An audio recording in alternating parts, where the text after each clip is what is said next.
children and adolescent health state. There are two main groups of the factors which influence on children and adolescent health. It's factor favorable, which improve in health, like daily regimen, balanced nutrition, safe environments, activity, temper, and healthy lifestyle, good social conditions, etc. And of course, unfavorable factors, those which negatively affect children's organism.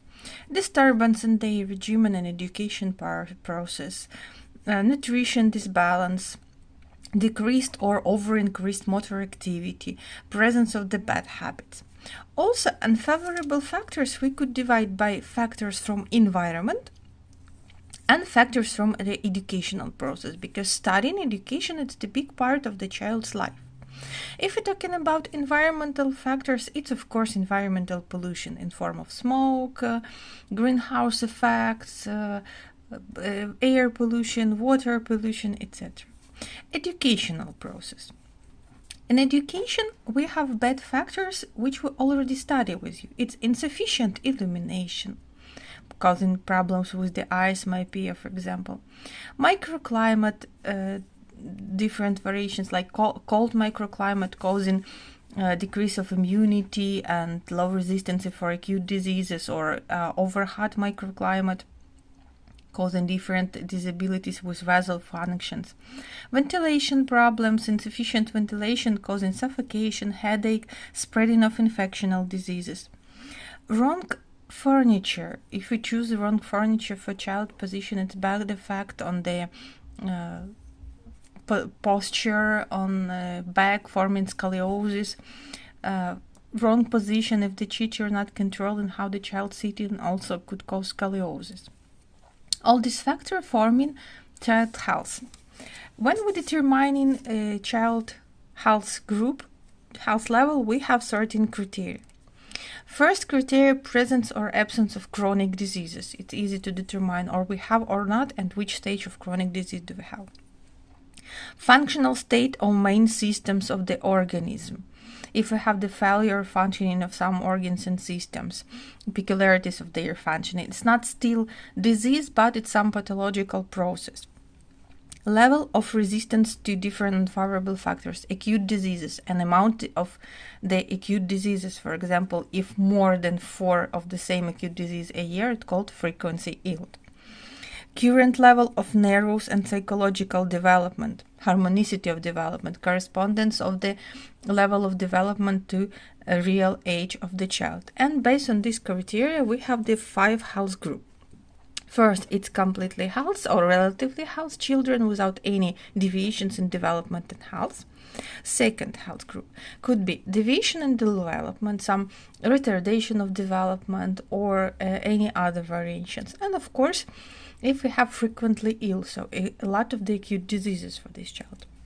Group 3, 4, and 5, it's all chronic diseases. So if child has the chronic disease, it's one of these 3 groups, but stage of compensation, subcompensation, or decompensation. As physical development is one of the criteria for health assessment, we need to know how to give assessment for physical development. We have 3 groups of indices: somatometric, somatoscopic, physiometric. Somatoscopic, those which we could see. State of skin, state of mucus, general shape of the body.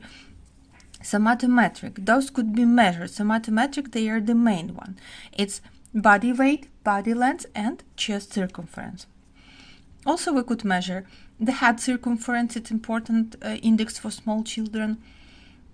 We could measure the circumferences of the heads, hands, and other parts of the body, but they are not so important. And physiometric.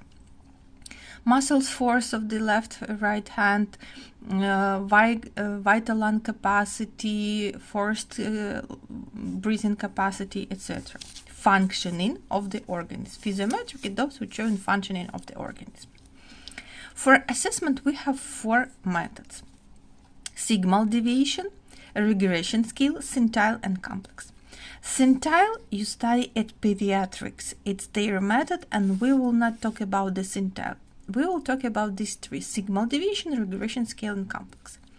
The simplest one, sigmoid deviation, with drawing of the profile of physical development. Then we have regression scale and complex. Complex method including assessment of biological development and physical development. We always study with the determination of biological age and biological development. What we need to do? Compare biological age and chronological age. Biological age, its level of development. Body weight, body height, the level of functioning of all the systems in the moment of investigation.